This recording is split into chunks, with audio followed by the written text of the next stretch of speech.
que eu acredito, porque é horrível falar de si mesmo, mas a gente está aqui falando sobre gestão, é algo que eu amo. E eu acho que sim, que eu sou uma boa gestora, eu uma boa líder. Sabe por quê?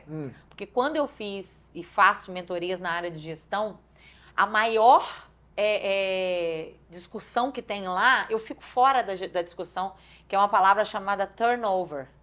O pessoal no Brasil fala turnover. É turnover, que é a saída de funcionários. E eu fico caladinha, e eu sou sempre muito ativa nas discussões, eu fico caladinha, porque eu não tenho turnover. Funcionário que entra para estar com a gente, ele fica. Se fosse uma coisa ruim, ou se eu fosse uma líder péssima, eles não ficariam. Ninguém fica, ninguém quer ser maltratado, entendeu? Agora, não é só ser maltratado, porque eu tenho meus momentos também de furor, mas eu também tenho os meus momentos de cuidado. Então, eu acho que tem que ter esse equilíbrio, sabe? De ser humano e de cobrar também. Para exigir, você tem que dar, né? Você tem que dar, claro, com certeza. E o que faz também depois, nesse treinamento, né? O que faz parte desse treinamento, eu acho que o mais importante é o dono de escola ter um manual de cultura. Muitos donos de escola não sabem nem o que é um manual de cultura. O manual de cultura nada mais é do que como a sua empresa está funcionando quando você não está perto. Só que isso de forma escrita, isso de forma vivida, isso de forma treinada. Não está só escrito num papel e colado na parede. No nosso dia a dia, a gente desenvolve isso. No manual de cultura, eu tenho ali a minha missão, a visão, os valores da empresa.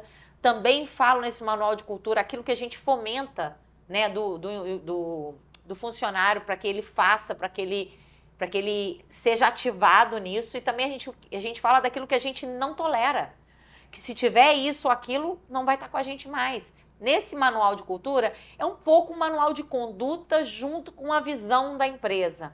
Mas funciona muito bem, sabe? E eu acho que as empresas, as escolas de música, falham nisso. Eu sou muito pequenininho, não precisa disso. Mas se você já começa um negócio, obviamente com seus primeiros funcionários, e já tem um manual de cultura, quando você vai crescer, você cresce muito mais solidificado, sabe? Muito mais certinho, muito menos propenso a errar. Então, o manual de cultura, ele é muito importante. Então, gente, hoje eu tenho uma escola autogerenciável. Por quê? Por conta dos treinamentos, por conta da setorização que eu fiz, você não precisa ser grande para setorizar. O que é setorizar? É ter separado a galera do comercial, ou uma pessoa do comercial, ter separado uma pessoa do financeiro, para começar, né? Ter separado um coordenador geral. Vamos começar por aí, tá? Se você tem uma estrutura maior, ter uma pessoa que seja coordenador pedagógico. Se tem maior ainda, você tem um RH. Aí já estou falando de uma empresa aí de uns 50 funcionários. Quando você setoriza, você tem as cabeças dessas áreas. Essas cabeças cuidam de outras pessoas, tá? Então, você, como gerencia isso? Você não vai atrás das outras pessoas. Você gerencia só aquelas ali. Então, fica muito mais fácil você dar atenção a 2, 3 do que dar atenção a 50. E você cobra e coloca metas para eles. E eles vão e colocam metas para o time. Obviamente que o time ele tem um acesso a você também. Mas tem que ser colocado, quando você setoriza, você coloca as responsabilidades de cada um. E isso é muito importante, porque isso vai fazer a sua empresa crescer. Se você já tem uma empresa, uma escola acima de 200 alunos e não tem um time comercial, você está deixando dinheiro na mesa. Tem que ter um time comercial. Comercial é o coração da empresa. O financeiro é o pulmão da empresa. E a gestão, que é a coordenação geral, é aquela lá de cima, a gestão é o cérebro.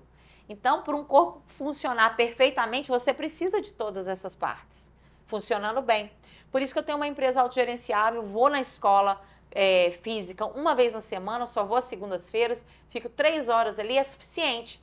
Por que, Tati, mas você nem olha para a escola física mais? Não, gente, espera aí. Eu tenho reunião uma vez por semana com cada cabeça dessas áreas para passar os pontos, para saber se aquelas coisas da semana anterior foram cumpridas, para definir novas estratégias para aquela semana.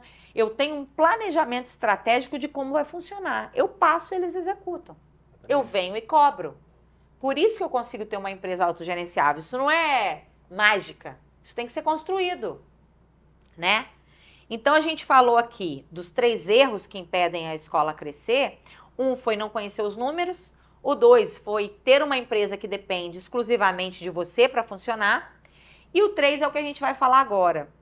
Não treinar os professores. A gente já falou de treino, mas agora eu falei só eu nesse podcast.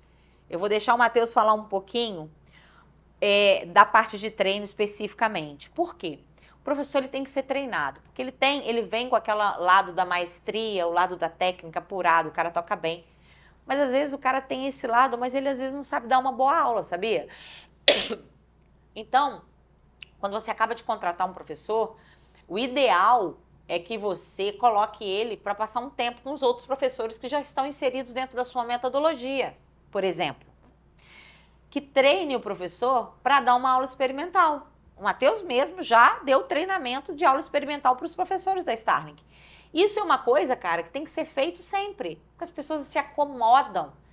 Não é o professor que se acomoda, as pessoas, no geral, elas se acomodam, né? Estão procurando sempre a zona de conforto. Então, tem que treinar para dar aula experimental, tem que treinar dentro da sua metodologia, tem que treinar o professor para que ele entenda que ele é um vendedor em potencial.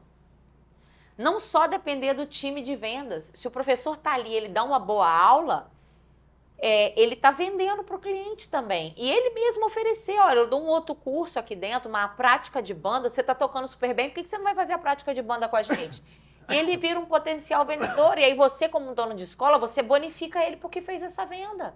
Ele vai ficar estimulado, porque ele vai estar ganhando, e ele vai trazer um outro aluno, ele vai trazer um aluno para uma outra matéria de um aluno que já estava lá dentro. Então, o professor precisa ser treinado. Então, se você, que é dono de escola de música e comete esses 3 erros, está na hora de rever o seu negócio. Porque ele está bem próximo de quebrar ou de não crescer mais e continuar do tamanho que está.